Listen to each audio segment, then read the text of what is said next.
Well, we pride ourselves on, what these guys do for a living, you know that. Clean vehicle for them, something clean, it's their office. Yeah, from start to finish on a build, it's nice when you accomplish it. It's a feeling of accomplishment. And with any job, you better care. You gotta care somewhere. There is a sense of pride in doing this, you know that. There's gotta be. You wouldn't be here. So, certainly wouldn't be here. My name is Harrison Moreland, and I am a equipment mechanic. Been here since September 23rd of 2019. Been doing rookie cars for a while now, and it's been fun. Best part, if you ask me, is detailing the engine. Love doing that, make sure it's the cleanest part on that car. I always look forward to rookie cars. And it's been a common goal for us to get these cars taken care of, looking clean for these new troops. It's exciting. It's a big accomplishment. It's a big milestone for new officers.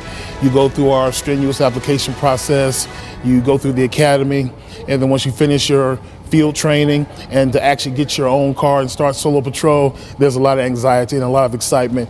And I remember back almost 27 years ago when I got my first car. So I'm very excited for the new officers coming on because I know what they're feeling and know they have very excited and have a whole lot of anticipation to get those vehicles. They want all the equipment to work in these cars. They want the officers to feel safe and comfortable in cars and to know that, hey, these cars are put together with tender love and care so they can sit there and have every tool possible to most effectively and more efficiently do their jobs as road troopers for the state police. I look forward to it and can't wait to see some of those bright, shining faces as they come to get their keys for the first time and get into their brand new cars.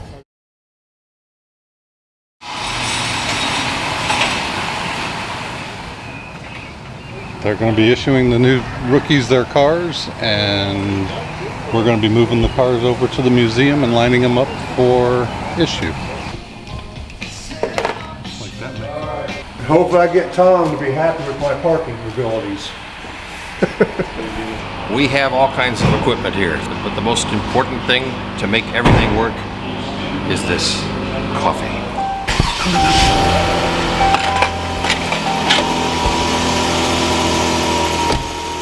I'm gonna go ahead and drive on over.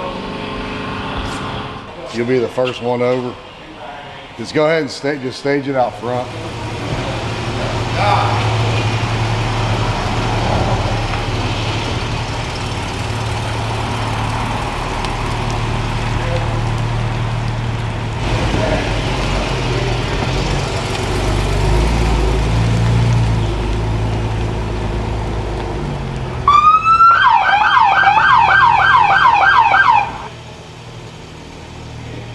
Run over your foot.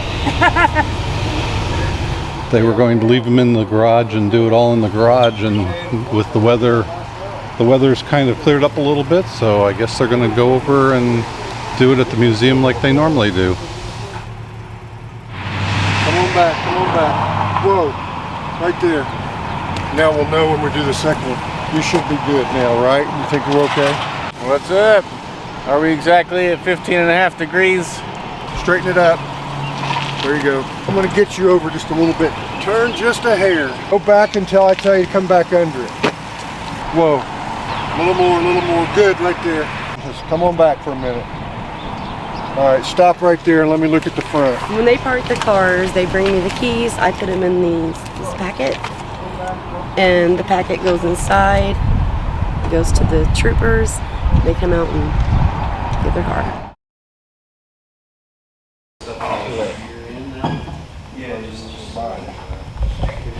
No, sheets. Still got sheets. Still waiting on sheets. Oh, okay. Good morning, I'm John Stow and this is Lauren Stow. And we're Tyler Pennington's parents. And we're here because we're extraordinarily proud of him, all he's become, and that he's decided to serve Indiana. Hi, and congratulations, you guys. So this is Miles. When he was 4, he'll be 6 next month. He, like my dad said about Molly, who was having a really bad day at work, and he was worried about police officers who get sad. And he wanted to know if they had stuffies like he does when he gets sad. And we weren't sure about that, so he wanted to give out these to officers who are sad. And why did you pick a rhino? Because they're big and strong. Because they're big and strong, and he thinks you guys are big and strong. And we named him Bolo, so you need to be on the lookout for kids who think you're a rock star. Every card says, I'm here to remind you to be on the lookout for kids that think you're a rock star. When you're sad, scared, or lonely, a hug from me is really a hug from one of them. Stay safe and remember that your job is important. Thank you for all you do. You are their hero. Love, Miles. So he wants you to keep this in your car. So we always have a reminder of him when you're having a bad day. It's been a rough year for you guys, I feel like. We've had a lot of sad moments this year. We want to be inspirational. We want to be a reminder for you guys. We want to let you know and encourage you during those moments that you're sad and bad things happen. But we want you to know that we need you. We need you to protect us, and we need you to continue doing your jobs. I know I would question my job choice after this year, but when you see this rhino, just know that, you know, we're all here for you, and if you need something, we'll be there. If you give a child this rhino because they're sad, just let me know and we'll give you a new one. But he just wants this to be a reminder for you guys that you will have bad days, but we need you. So we thank you for everything you do, and that you go and you choose to go out there every day and protect us. I want to bring up something real quick to you, and I bring it up. I bring it up at every academy class that we do out at ILEA. But in 1986, I was there's an area right off of 294 Expressway and the Stevenson Expressway. It's Argonne National Labs, if you guys are aware of the Chicago area. And at one point in time, they had a Nike missile there that was at the lab. And in 1982 and 83, of course, Gorbachev and Reagan got together and they start taking out these Nike missiles and removing them. So the Marshal Service would come in there and they take them out and they pave over the area, which is what they did there. And so nonetheless, as a result of that, all they did was pave it over and they didn't block the area off. And it was right off the Stevenson in between Cass Avenue and Route 83. And so at night, we would always have people in there with prostitution, selling stolen property, holding somebody up, doing something stupid. We were making a lot of arrests in there. And so one evening I went in there about 1 o'clock in the morning. And I'm sitting there doing a report from an arrest I had. I worked from 4 to 2 in the morning at that time. And so Argonne had finally decided they're going to put a mound of dirt there so people can't get in anymore because we complained so much about these fools that were going back there. And so nonetheless, as I'm doing my report, I see a car try to get over that hump, and what does it do? It gets stuck. And he's got a pizza delivery sign on the top of his car. So I thought, oh, all right. So he gets out and he's looking around trying to figure out how he's going to get out, and I'm thinking, what a dumbass. And so I turn my headlights on and I drive over there. And the guy goes, man, I'm just, really, can you just leave me alone? I just came back here to rest. How hard is it to deliver pizzas? I mean, you're going to rest from what?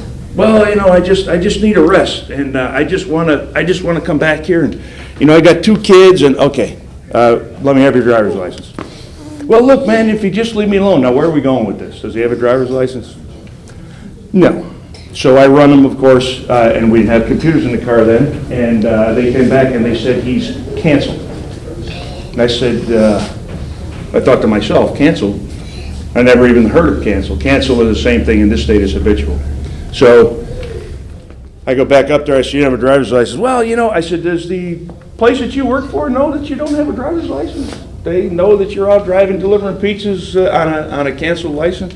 Well, that's a long story. Okay, here's the deal. I get off in like 40 minutes, and I'm going to go out here, and I'm going to go on frontage road, and I'm going to go north. And if I come back through here in your car and you are here, I'm going to lock you up. Do you understand me? So what you want me to do is get off the hump, and you want me to follow you going north on frontage? No. I cannot see you drive. Listen to me. Get this car out of here, and you get out of here, and I'm going away. Now, did I do my job? Maybe I did, because we have the authority to say no. Maybe I didn't because I should have locked him up, because he's driving on a canceled license and he could have hurt somebody and he shouldn't have been driving. But I left and I didn't come back. Never thought of it again because it didn't matter. So I now leave. I'm with ATF. I'm stationed in Helena, Montana. My wife when we moved out there in 1989, my wife cried for the first 2 months we were out there. I work a case against a guy who puts a contract out on me. He goes to jail, and I think I'm getting, I start getting mail and cards in the mail. And there was no signature on the card. It would just say, "What are friends for? Are you still my friend?" I opened it up one time and stars fell out of the card. What? So I called our internal affairs, of course. "Hey, I'm getting these things," and they go, "Oh, don't worry about it. Put it in a hermetically sealed bag, and if something happens to you, we'll look into it and we'll get fingerprints or something stupid." Whatever. So I, of course, have my wife go out and start the car every morning when I'm leaving, and nonetheless, now I go to internal affairs in D.C. from 97 to 99. I'm in there a year. Secretary comes in, she says, "There's a guy on the phone who says that you know him from the Nike site." Now we're about 10 years, maybe 12 years after I had this encounter with this guy. How much time do you think I spent with him? Maybe 10 minutes, if that. And I'm thinking to myself, Nike site? I didn't even think anything of it. So I get on the phone. Guy says, "Yeah, Jeff, do you remember me?" "Sure I do. This is Brian Shimkus." "Brian Shimkus?" He goes, "Yeah, don't you remember me from the Nike site? You let me go that night. And I really appreciated that." "Okay, well, congratulations." He says, "No, I'm serious." He goes, "Have you been getting my cards in the mail?" "You mean that was you sending me those things?" "Yeah." He sent, let me tell you, he sent me a 1-ounce silver ingot. He was a Jewish guy. He sent me a menorah. He sent me a Jewish scarf that he wanted me to give to my wife. He started then asking about my family and how my kids are and how my wife is. And I'm thinking to myself, so I go, "How did you get my number to find me?" He goes, "I was over," my brother's a policeman. "I was over at the station, I saw your brother, and he gave me your cell phone." "I'll deal with him later." But the bottom line is, yeah. He said, "But I'm serious." For 30 years, 2 or 3 times a year, for that encounter that I had with that man for 10 minutes, he would call me at least 3 or 4 times a year. And he would say, how's everything going? Are you still my friend? And I'm thinking, I had that much effect on a guy for a 10-minute encounter that he keeps calling me after 30 years. I still have his phone number in my cell phone. 2 years ago, my wife and I are coming home from church. I look and it's Brian Shimkus. I'm thinking, he always calls me during the week. Why does he call me on the weekend? So I answer the phone. "Brian, what are you doing?" "This isn't Brian. This is Dan." I said, "Dan who?" "Dan Shimkus." I'm his brother. Where am I going with this? So he said, "Look, I don't know how to explain this to you." He said, "But you had a great effect on my brother." And that evening that he went back there, he was going to kill himself. And you stopped him from doing that. And I want to thank you because my family's got 30 more years of my brother. So, 10 minutes out of my life, which meant nothing to me, meant something to that person. Every encounter you have with somebody, you will have that effect on them, whether it's positive or negative, whether you lock them up or not. I've had people call me and say, "Thank you for locking me up." I've had people call me who were going to kill themselves. Again, a guy named Conrad Dwayne Webb, you can look in the internet, put Jeff Grow, ATF, Wyoming, and this guy's in a tree 60 feet up, and the Wyoming Highway Patrol's trying to find me because he wants to talk to me before he jumps. It must be my wonderful personality that I have that I'm sure my daughter can argue with you, which isn't that great. Nonetheless, the bottom line is you will have an effect on everybody, and everybody in here will have a Brian Shimkus story. I thank God that I was granted the opportunity to know that I had that effect, but you guys may never know that. But you still have a job to do, and you will affect everybody.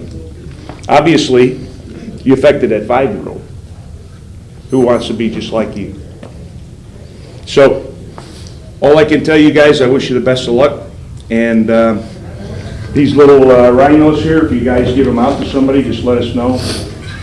believe it or not, Jim Irsay just gave us $25,000 for this program. And so I'm very grateful for that, and I know my daughter is. So with that being said, we wish you all the best of luck. Be careful out there, as the old sergeant used to say. And just remember that, you know, everybody, we do have a job to do. We got to lock people up. We got to have those one-way conversations.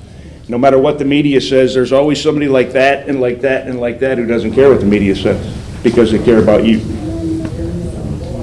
So, I wish you all the best of luck. Hey everybody, good morning. Good morning.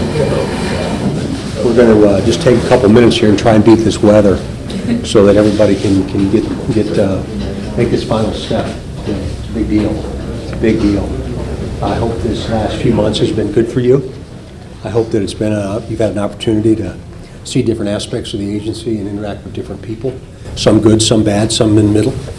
Right? We're all human beings. So that's just all part of this.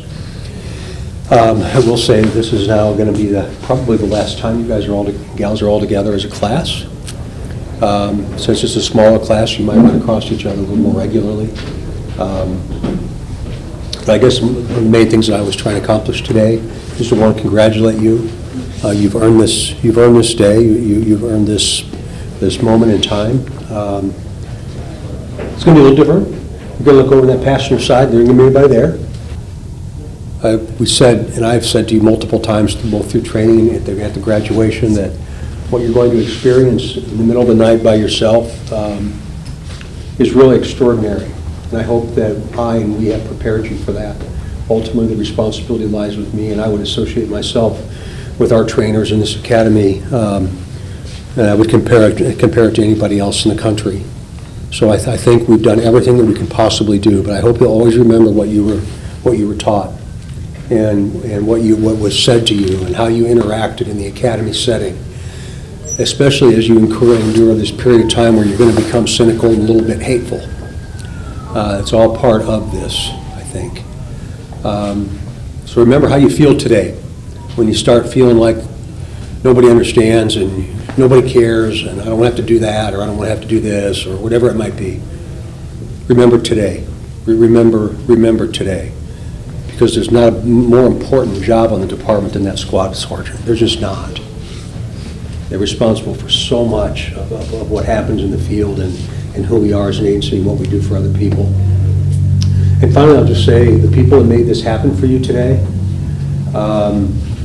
in logistics, so many people that have touched that car, it's all changed over time. It didn't used to be as formal as it is today, but I think it's really important because it's a big day. It's a really big day, but it does not happen without the extraordinary work behind the scenes. New cars, new equipment. I mean, that's a big deal. That's not how it always used to be. And I think everybody, you probably heard all about that, because I think that's just how that's it. Maybe that will affect you over time as you endure this incredible career. There's not a one of us in here, I don't think, that wouldn't want to be you. That wouldn't want to be sitting here and starting all over. Maybe we do things a little bit differently, but I'm not sure. I'm not so sure. Remember, what happens at home is important. And if things are good at home, they're going to be good here, not the other way around. Things got to be good at home. And if they are, then the rest is gravy, and everything is going to be fine. Rely on other people. Rely on us as an agency. There's not much we can't do for you if you ask. There's not much we can't do for you. If you're struggling, let us know. If you participate in something, see something, think something, or do something that you need some help with, let us know. There's absolutely no reason that you wouldn't. Okay? Please hear me when I say that. Please hear me when I say that. And the changing times, it's going to be up to you to fix this recruiting issue. It's going to be up to you and your generation to fix this. And I take some responsibility for being as screwed up as it is. But I'm sunsetting. So my job is to do the very best I can until my final day, and I promise you that's what I'll do. But remember, you're not going to get any help in the field until 2024. That's hard for me to say, but you're the last class until 2024. So we're hoping that the number of things that we've done, historic pay increases, the way we treat each other, equipment, training, all those things might come to fruition, and we might start seeing an increase in the desire to be in our profession. You got to help us. You got to help yourself. You've got to help yourself. We're down about 200 people, and that's probably not going to get any better for a while. So some hard decisions that are going to have to be made. Who we are as an agency, I think you know that. I think you know that everything we do has a reason, has a purpose. You might not agree with it. Hell, I don't agree with it. But it's just the way that it's the way that it is. Please remember that. Please remember that as you get out there. You're going to be obviously I think the second, maybe the third class with body cameras and in-car cameras and all those kinds of things. So it's just going to be a part of who you are. You have to go through that transition period of time. But if you're concerned about the camera, you probably should be. You probably should be. So just remember that. I was wrong for a long time when I was anti-camera. I completely missed that mark. So I'm glad that we were able to do what we did. There's a lot of people out there that care about you. So please, please, please lean on them, okay? That rearview mirror is your best friend. We wreck a lot of cars in a year's period of time. Man, that rearview mirror is your best friend. Please, please pay attention to it, okay? You're going to feel like Superman when you leave. Superwomen. And you are, but you're really not, okay? Please, please remember that. Austin, please come up. Collins. Oh. Oh, there's two of you. Sorry about that.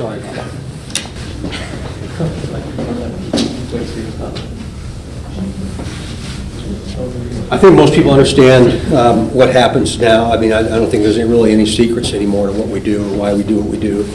But this plate is a big deal. It's PE 3845, Gary Dudley's plate. I think everybody knows who Gary Dudley is. And also you've earned the right to screw this on the front of your car and wear it proudly. Thank you, sir. Congratulations to you.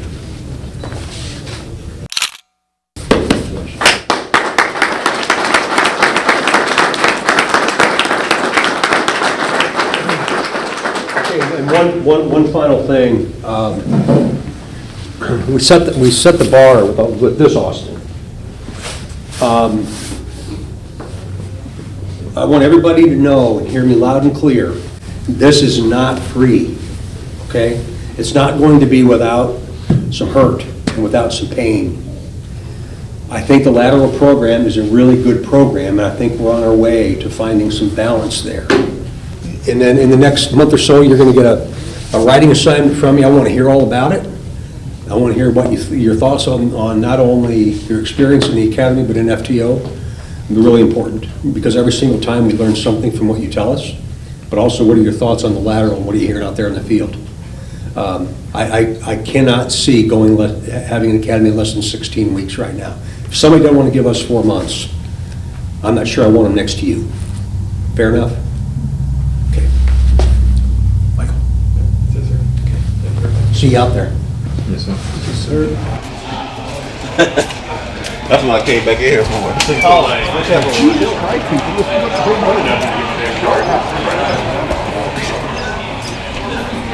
This is the final stepping stone to accomplishing, a lifetime goal, being a police officer, and this is like foreseeing everything that I've wanted. So this day means quite a bit. It's been a long process getting here. It'll be nice to be able to get out on our own and be able to assist everybody else. It's a great day. It's just something I've been waiting for years now. I've always wanted to be here. Pretty excited to have my own car now. Unfortunately, I still have a little bit of FTO left to go due to some military. I had to go to some training, but good thing about it, I'll be finishing it up in my own car now. I'm going to District 51, Pendleton. It's my hometown's within that district. I've lived in Muncie my entire life. Now live in a town just south of Muncie, so I'm extremely excited to be able to go back and help police my own community.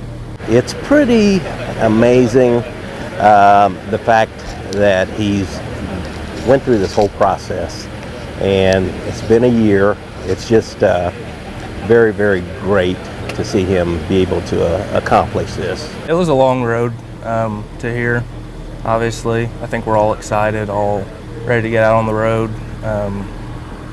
and kind of have our own path now.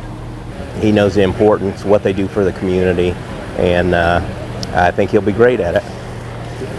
This day is awesome. I mean, it's been the moment we've been waiting for since July 10th of last year. Finally get to go start solo patrol tomorrow. Really looking forward to it. Really excited to be working in District 52, Indianapolis, and it's finally come. So really looking forward to tomorrow. This is everything. No one's over our shoulders now. We're good to go take on the world. This is watching my husband live out his dream. He's talked about helping people in this way for years, and it's just a privilege to be able to be his support. I play a support role for sure. I'm like his, biggest cheerleader. I'm just so proud of him and so happy to watch him fulfill his dreams, and helping people every single day. It makes him so happy. He's beaming every time he comes home from work. I love it. So I was previously employed with another agency for a little over 8.5 years before making the switch over to the state police. I'm out of the Lafayette district. I like working there. It's the home district where I was used to working at already, but also my wife works in the same district. It's a good mix of urban and rural. I really enjoy that, to kind of pick and choose where I want to work for that day. Knew a lot of people that worked at Toll Road first, and they said it's a great district. My counselor in the academy, he came from the Toll Road, so it was a good district. I'm very grateful that I got sent back to Fort Wayne. I previously worked in Kendallville, and it's nice to be able to go back to the same area that I was from and work that same area and get connected with the community again. Oh, I can't wait. Pretty excited to be in this car though. So learning more about the District 52 and being a part of this team here at District 52. Show the parents and just show everybody how far we've come.